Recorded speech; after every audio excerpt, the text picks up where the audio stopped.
Assalamualaikum warahmatullahi wabarakatuh. Kembali bersama saya Amazing Mentor Andika Setiawan dan welcome to my amazing channel. Jangan lupa subscribe, like, comment, and share. Dan banyak orang di luar sana ya yang sombong ya. Naik mobil apa sih Porsche, Ferrari. Berapa sih 1M, 2M, 5M, 10M, 20M. Oke, ya. Let's say ketika gua naik mobil merah gue gitu kan ya harga-harga segitulah ya. Itu ternyata nggak keren-keren banget. Kalau lu punya mobil 10M, 20M, itu nggak keren-keren banget, men. Kenapa? Karena gue punya temen, tunggangannya, ya, apa yang dia naikin, itu bukan cuma 10-20M, men. Hampir 1 triliun, cuy. 90 juta US dollar, ya. 1T lebih lah, katakan seperti itu. Dan dia tetap sangat rendah hati. Lo tau nggak bawaannya apa? Bisa 2 kali kecepatan suara. Mau tahu? Nih, ya. Di belakang gue tuh F-16 bro, dan gue akan ngobrol sama komandan ya, komandan Skuadron Udara 3 Lanut Iswahyudi di Madiun, temen gue, sahabat gue zaman waktu SMA dulu, dan kita akan gali bagaimana pengalaman dia, bagaimana kesan-kesannya, keseruannya menjadi seorang pilot F-16. Mantap gak? Sampai 1T bro, itu tetap rendah hati lu ya. Naik mobil ratusan juta aja udah belagu ya. Kalau pengen tahu bagaimana, saksikan terus video ini.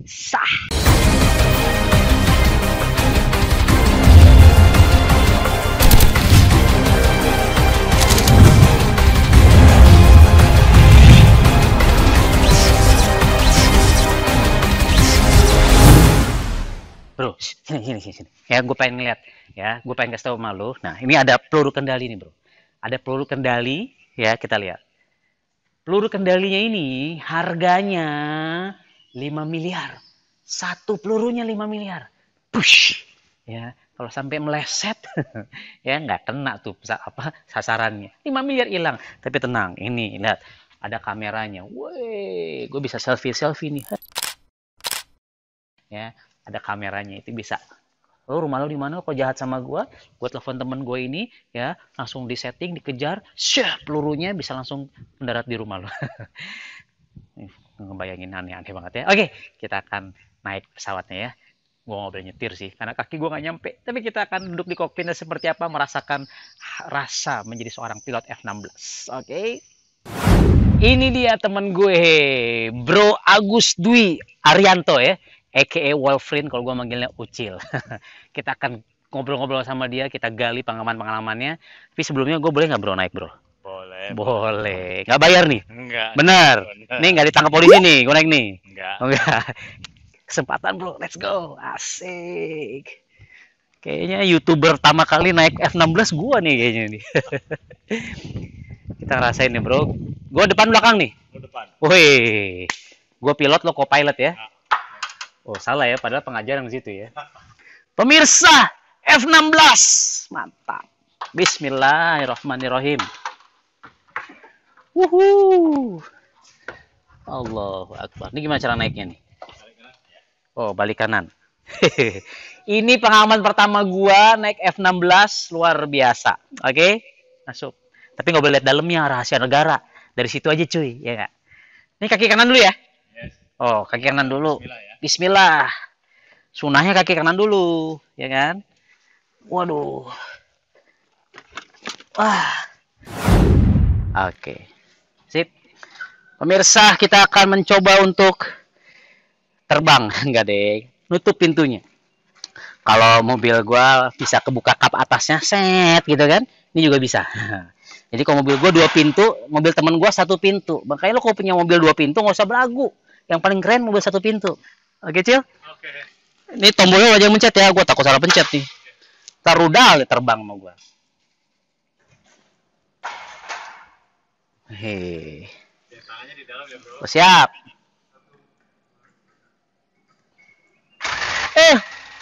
Hihi.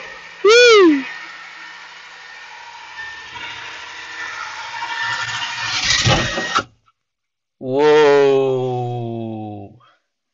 Ini nggak ada AC-nya bro? Ada dong bro. Oh ada. Jadi kalau terbang ada AC-nya nih. Ada. Angin nggak ada angin. Angin nggak AC. Oh angin AC gitu. Mau oksigen itu helm-helmnya gitu ya. Yo. Ini asli gue kampungan abis, men. Hah? This is the most apa ya? Wow, amazing experience in my life naik ke F16. Mantap. Lu ada rasa bangga lagi nerbangin rasa yang ada di rasa lu apa ketika lu nerbangin ini, Bro? Ya bangga pastinya bro. Karena orang lain gak bisa ngerasain ya, Bro ya. Betul. Ya wes, sekarang sudah mulai panas, AC-nya nggak nyala. Mas, bukain, Mas. Oke. Kita buka lagi. Alhamdulillah. Nah, Lamborghini kalah, Ferrari kalah, Bro. F16 ya kan? Ini baru tongkrongan orang luar biasa. Oke, kita akan ngobrol, kita akan gali dari pilot F16 Indonesia, Wolverine Ucil Agus Dwi Arianto. Stay tune terus. Tangga, Bang, tangga. Nggak bisa lompat. Oke guys, seperti yang sudah gue sampaikan tadi, sekarang gue lagi ada di atas atap nih, badan kepala dari F16. Ya jarang-jarang gue bisa punya kesempatan, dan gak banyak orang bisa punya kesempatan. Kenapa? Karena gue punya temen ya sebagai komandan ya, komandan skuadron 3 ya bro. Oh yes, Mayor penerbang. Betul. Agus Dwi, gue manggilnya Ucil. Tapi nama ganteng beliau apa bro? Wolverine. Wolverine. Kenapa milih Wolverine, Bro? Karena Wolverine itu punya dua sisi. Dua sisi. He can be a bad guy and he can be a good guy. Bisa jadi bad guy or good guy. So, lo Wolverine yang mana nih? Gue bisa dua-duanya. Bisa dua-duanya. Kalau gue jadi IP atau ngajar, sometimes kita juga perlu jadi bad guy. Maksudnya dalam hal ketegasan kita, ngajarin kita kadang-kadang perlu ketegasan, dan kalau menurut versi siswa itu adalah sisi bad guy-nya IP. Galak nih kayak komandannya ya. Oke, kita akan ngobrol-ngobrol lebih lanjut, tapi jangan lupa pastikan you subscribe ya, like, comment, and share ya. Dan ini beruntung banget, jarang-jarang ya bisa ngobrol di atas pesawat F16. Jadi seperti yang sudah gue bilang tadi di awal ya, banyak orang yang apa ya, punya mobil keren gitu kan, miliaran. Nah itu nggak keren lah. Ternyata ada yang lebih keren, tunggangan temen gue ini. Tunggangannya F16 bro. Kita akan ngobrol-ngobrol nih ya tentang kedirgantaran Indonesia dan pengalaman, kesan, dan pengalaman ya menjadi seorang pilot dari F16. Cil, ini gue panggil Cil nggak apa-apa lah ya. Ini kok dreams come true, ini sebenarnya impian lo apa gimana sih? Kok lo bisa-bisanya jadi F16 gitu, pilot gitu? Cita-cita sih iya ya, dulu waktu kecil zaman SMP gitu ya, pernah lihat Elang Biru gitu kan, Timur Batik. Terus zaman itu ada film keren-kerennya Top Gun. I'm gonna send you up against the best. Yes, sir. You two characters are going to Top Gun. Itu di Indonesia sendiri kita ada kayak pemain Top Gun gue rasain sekarang nih. Ada apa itu, Perwira Ksatria gitu kan. Nah dari situ sempet sih kepinginan, oke, kayaknya enak tuh jadi pilot gitu kan. Terus ya tidak terpisah dari destiny sih, somehow kita bisa masuk situ lah gitu. Tapi begitu kita masuk sempat kaget juga, wow, F-16 bisa nggak nih terbangin gitu ya. Tapi seiring waktu berjalan, alhamdulillah semua bisa jalan lancar lah. Semua pasti sudah ditentukan jalannya, dan alhamdulillah gue bisa. Kan ketika lo lulus Taruna Angkatan Udara gitu kan, itu yang menentukan ada orang jadi penerbang, ada orang yang menjadi mungkin technician. Itu apa sih yang menentukan itu? Jadi setelah kita lulus dari AAU ya, Akademi Angkatan Udara, kita ada seleksi lagi tuh bro. Jadi seleksi kesehatan, seleksi psikologi, seleksi tinggi badan.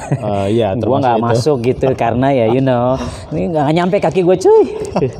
Jadi seleksinya sama kayak kita masuk TN dulu lah, sama kayak masuk TN, sama kayak TN tuh sekolah kita Taruna Nusantara. Yes. Sama kayak masuk SMA, sama kayak masuk AAU. Jadi hampir sama seperti itu.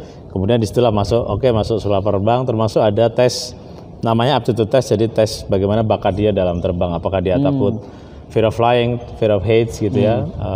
Kemudian dia punya nggak sih feel, kalau dia bisa punya berarti dia bisa masuk nih jadi penerbang gitu. Jadi yang nentuin tuh aptitude test itu ya? Salah satunya. Dan semua orang kan pasti pengen dong jadi penerbang sebenarnya kan. Itu nggak bisa dipura-purain, gue berani ke atas ketinggian nih, nggak bisa. Nggak bisa, karena memang tesnya selain mungkin dia dalam tesnya aptitude-nya bisa, tapi kan dia ada tes psikologi juga. Di situ mungkin dia tidak bisa bohongnya di situ. Oke. Ini ada berapa F-16 di Indonesia, Bro? Kita punya 2 skadron, Bro. Satu di Iswai di sini, skadron 3, kemudian satunya di Pekanbaru, skadron 16. Berapa total pesawat? Total pesawat kita 34. 34. F-16 itu yang paling canggihnya ya? Saya dibilang paling canggih, yang jelas di tempur ini yang datang tahun 2014 dan memang cukup bisa, masih diandalkan sampai saat ini. Oke. Kita punya apa sih? Sukhoi. Kita punya Sukhoi, terus kita punya T-50 juga buatan Korea Selatan. Itu juga lumayan baru. Oke. Itu kalau pakai T-50 musiknya K-pop di dalamnya gitu. Mungkin ya. Mungkin. Tapi dia panggilannya Baby F-16 karena memang dia teknologi frame-nya, engine-nya ngadop dari F-16. Hanya dia dikembangkan oleh Korea gitu. Kalau F-16 sih dari mana? F-16 Amerika. Amerika punya ya. Oke, jadi tipenya 34. Kalau if we compare, kita bandingkan dengan luas Indonesia, cukup nggak sih sebenarnya jumlah pesawat kita? Kalau secara kuantitas sih belum ya, karena memang luas wilayah kita ini cukup luar biasa begitu ya. Kalau kita bandingkan misalnya peta Amerika sama peta Indonesia, Sabang sampai Merauke itu sudah hampir 80% dari East Coast, West Coast-nya Amerika gitu. Sekarang bandingkan kekuatan udara mereka dengan kita. Jauh banget ya. Oke. Terus kan apa ya, setiap hari kan lo terbang nih, sehari 2 kali ya kan, pesawat terbang. Itu pesawat tuh gantian apa kalau ini pesawat lo misalnya, ya sudah, ini hanya lo yang boleh nerbangin, gimana? Tergantung misinya. Jadi kayak setiap pesawat dia ada konfigurasinya, ada ininya, dan di Amerika pun juga sama. Jadi dia ngasih nama di pesawat itu hanya untuk pride saja, hanya untuk kebanggaan. Tapi ketika dia misi atau apa ya, pesawat yang available itu ya dia akan pakai itu. Siapapun bisa gitu, siapapun ada nama bisa. Orang gitu. Betul. Kayak bawa Grab jangan-jangan. Lucu juga ya, Grabnya Grab Jet gitu ya, F-16 yang datang.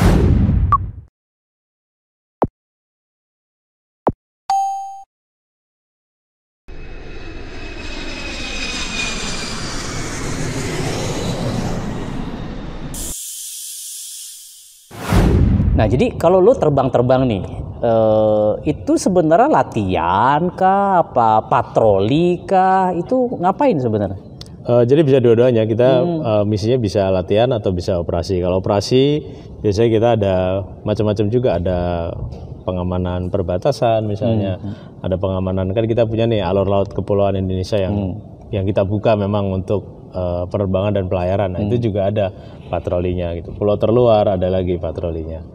Misalnya ada VVIP pergerakan, misalnya dulu pernah yang di Bali ada negara-negara G20, G20, G7 mereka datang, nah kita juga patroli di atas. Kalau yang rutin kayak tadi yang kita hari ini itu dia lebih pada training, bagaimana kita improve kemampuan kita untuk bisa mengoperasikan pesawat ini dengan baik. Termasuk training untuk lo akrobatik? Ya, ada ya macam-macam lah trainingnya. Karena 17 Agustus kemarin lo termasuk pilot akrobatik juga kan? Iya, 17. Jadi lewat di atas istana. Lewat di atas istana ya. Itu kayak ada formasi-formasi gitu juga kan? Kita PES, kemudian kita istilahnya bombers ya, jadi pecah kayak pecahan bom yang ke mana-mana begitulah. Tapi kita buat simetris biar terlihat bagus. Oke. Kalau patroli itu dia, maksud gua apa sih yang lo cari? Kan kalau pesawat musuh kan ada dari radar udah kelihatan sebenarnya. Bisa, tapi kan radar juga punya keterbatasan dalam hal identifikasi visual. Nah, kalau kita perbatasan suasana damai gini, biasanya memang kita cari objek-objek yang masuk tanpa, kan dia kalau terbang dia harus ada izinnya lah gitu, Bro. Jadi dia harus menyalakan transponder. Nah, kalau dia tidak, radar mungkin detect dan nanti dia akan mengarahkan, bro, di sana ada target nih, kayaknya kok dia nggak punya transponder ya. Coba cek sana. Nah, itulah yang kita ke sana. Kita ngecek, kita lihat, diintilin gitu kan. Kita lihat jarak jauh dulu pakai sensor, valid atau tidak. Kalau memang bener nih ada target nih. Nah, kita kalau dalam masa damai biasanya kita harus visual, identifikasi visual. Jadi kita harus mendekat, kita lihat registrasinya, kita lihat tail number-nya, pesawat mana ini. Nah, habis itu baru kita eksekusi nih. Mau diapain nih? Disuruh keluar atau kita istilah force down, kalau istilahnya dipaksa turun. Kayak beberapa waktu lalu yang di Batam ya, ada pesawat dari Afrika yang di force down di sana yang karena dia memang tidak punya clearance untuk masuk. Itu pesawat komersil atau pesawat? Waktu itu pesawat kargo. Oh, kargo. Kayak kalau Menteri Kelautan kita kan tenggelamkan gitu. Kalau ini turunkan gitu. Turunkan, karena kalau kita sampai nembak, itu pasti ininya akan jadi insiden internasional lah. Gitu. Jadi mostly kalau suasana damai, paling banter, paling topnya gitu ya paksa untuk mendarat. Dipepet-pepet dikit lah ya. Motor ojek. Oke. Kalau sekali terbang itu lo terbang sejam deh misalnya. Sekali patroli sejam apa berapa lama? Tergantung wilayahnya, tergantung dari mananya juga. Misalnya dari sini mau ke Bali kan jauh tuh, beda dengan misalnya gue udah di Bali, patroli di Bali tentunya lebih sebentar gitu. Lo dari sini ke Bali naik beginian berapa lama? 30 menit. 30 menit berapa kilometer per jam? Tergantung lo mau gaspol atau gaspolnya deh. Gaspolnya ya dia bisa sampai 2 kali kecepatan suara lah gitu ya. Really? Ya. Yes. Itu rasanya gimana? Lo nggak ngeliat apa-apa atau gimana sih di dalam gitu? Tetap kelihatan ya. Kalau kecepatan cahaya ya sulit dilihat, tapi kalau kecepatan suara masih. Oh, tadi gue mikirnya cahaya. Oke, kecepatan suara ya. Yes. Berarti it's like kayak Concorde itu kan kecepatan suara tuh, ya. Supersonic. Supersonic. Berarti 2 kali lebih cepat. Kali, ya. Concorde tuh sekali. Dia 1, sekian. 1, sekian. Nah, ini 2 kali. Oke, kebayang lu. Oh, naik halilintar aja di Dufan kayaknya udah apa istilahnya 2G, 3G, 4G atau gimana tuh kalau di pesawat? G ya gaya gravitasi. Kalau kita pesawat ini kita bisa sampai 9 gaya gravitasi. Artinya tuh apa? Kayak 9 lu ditarik itu. Ya, jadi 9 misalnya kita manuver, biasanya 9 itu manuver belok ya. Jadi ketika kita belok ini kan kita melawan gaya aksis yang ke sana untuk bisa kita ke sini. Nah, beban yang diterima badan kita ya kayak lu ngebut lah di tikungan gitu ya. Lu nikung, lu paksa mobil lu ke sana. Kalau emang mobil lu bisa, yang kerasa kan di kitanya kan geser. Nah, gitu. Kalau kita yang geser adalah darahnya yang di badan kita ini. 9G ya berarti dia akan tangan kita yang misalnya cuman ya berapa nih 2-3 kilo kalikan 9 lah. Kayak kamu nahan beban 30 kilo. Jadi kalau ngesot kayak itu 9G-an nih. Ya kayak F1 itu kan dia nikung bisa sampai 3-4G gitu kan. Oke. Karena kita ngelawan gaya putarnya itu. Ini pakai bensin premium Pertamax atau apa nih, Bro? Solar. minyak goreng jangan-jangan. Kita pakai Aftur, Bro. Aftur ya. Yes. Aftur turbo. Tapi ada campurannya, ya memang ada aditifnya. Karena memang kalau yang sipil tuh dia istilahnya pakai E1, kalau ini GP8. Jadi dia ada campuran untuk anti freezing di ketinggian tinggi. Gitu. Ya kalau freezing kan bahaya. Yep. Sekali terbang lo sejam misalnya itu habis berapa sih biaya operasional? Kalau biaya relatif kita karena memang punya operate by state ya dari negara gitu ya, kita tidak cash langsung sih, tapi roughly untuk bahan bakar saja per jam tergantung misi ya. Kalau misi yang dogfight itu kan dia boros banget tuh, tapi rata-rata sekitar 4.000 liter per jam itu adalah consumption rate-nya dia. 4.000 liter per jam. Wow. Artinya kalau dalam rupiah berapa? Gua nggak tahu ya harga Aftur. Antara 10.000 berapa? Ya itu dari fuelnya ya, belum kalau biaya itu biasanya spare part ada yang usianya per jam itu dihitung. Roughly sih memang gue pernah baca literatur yang menyebut kalau F-16 kisarannya sekitar 20.000 US dollar per jam. Anggap kali 10.000 200 juta sekali terbangnya. Kebayang nggak betapa luar biasanya Indonesia harus membiayai ini semua. Kita doakan ya alutsista Indonesia.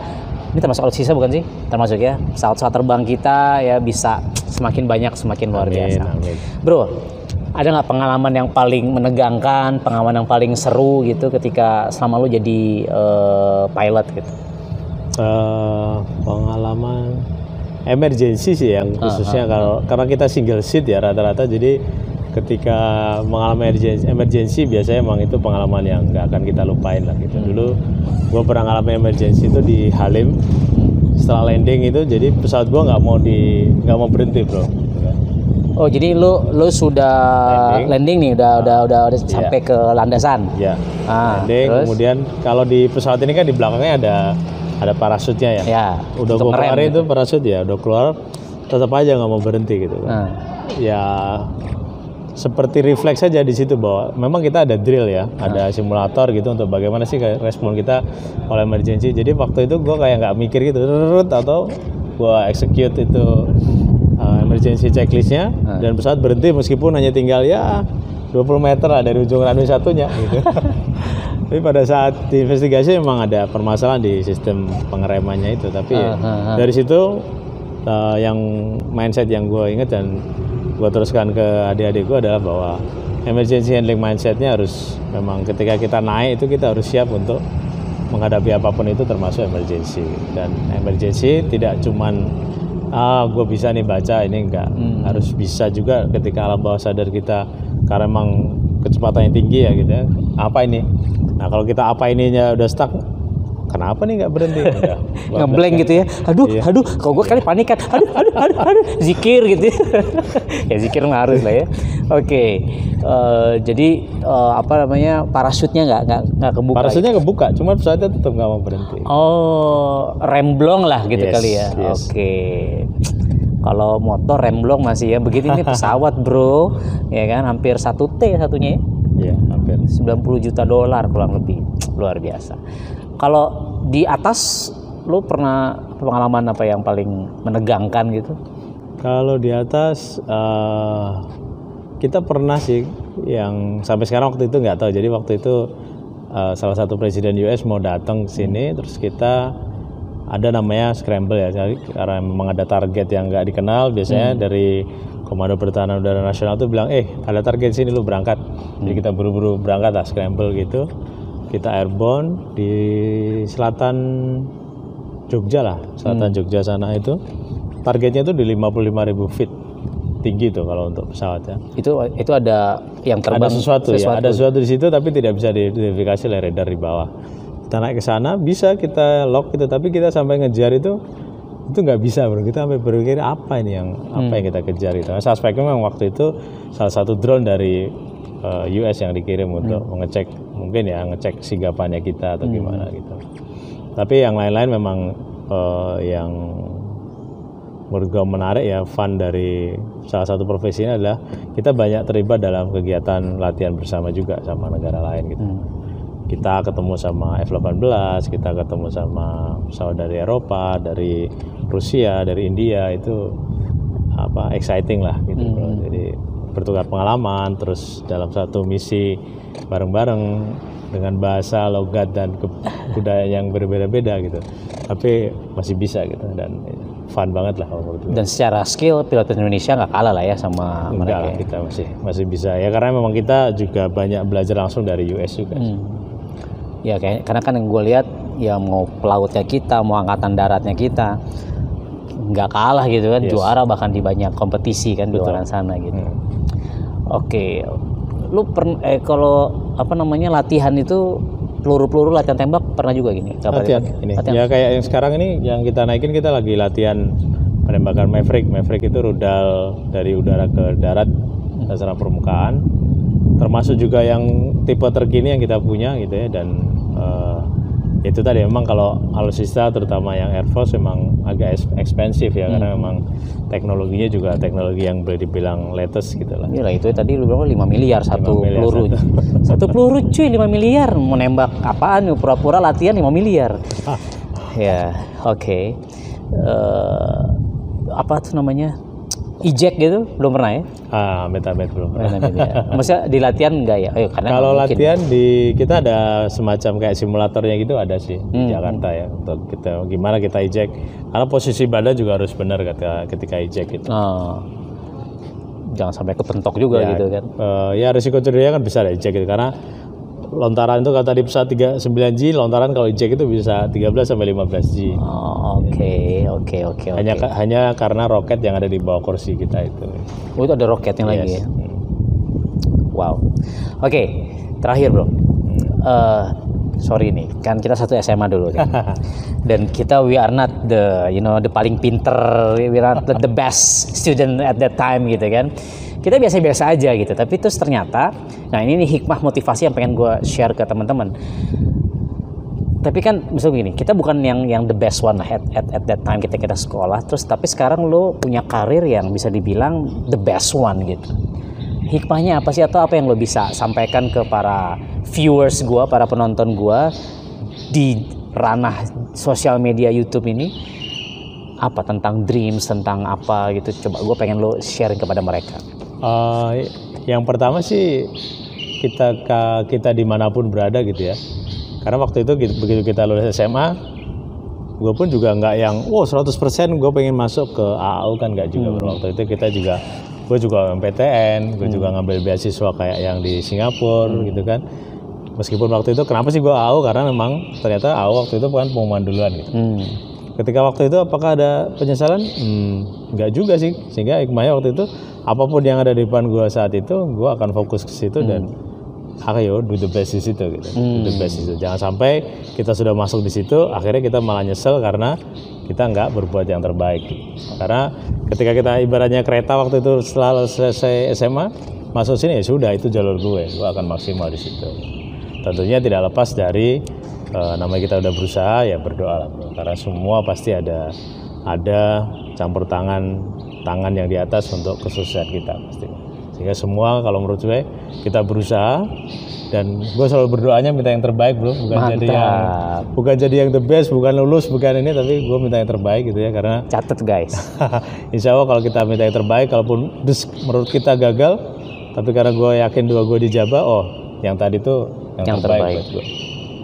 Ya, karena di Al-Baqarah ayat 216, yang baik menurut kita belum tentu baik menurut Allah, betul nggak? Betul. Yang buruk menurut kita belum tentu buruk menurut Allah gitu. Dan ternyata ya dengan kita yakini itu, sekarang Bro Ucil aka Wolverine gitu ya, dan Squadron dan Squad dan Skadut dan Skadut ya. Ska dan Dangdut dan Komandan Skuadron Udara 3 Iswayudi ya, dia sekarang he's living his dream lah ya, menghidupi impian dia, masya Allah luar biasa. Jadi pesannya tadi fokus, lakukan yang terbaik ya kan, dan ketika you sudah masuk ke sebuah jalan ya sudah do the best gitu kan, and let God do the rest. Luar biasa. Terakhir bro, penutupan, closing buat teman-teman gue, apa dari lo nih kira-kira? Apa ya? Lu udah closing soalnya. Udah closing tadi ya. Ya, pesan saya itu sih, do the best ya, God will do the rest lah. Gue setuju banget itu.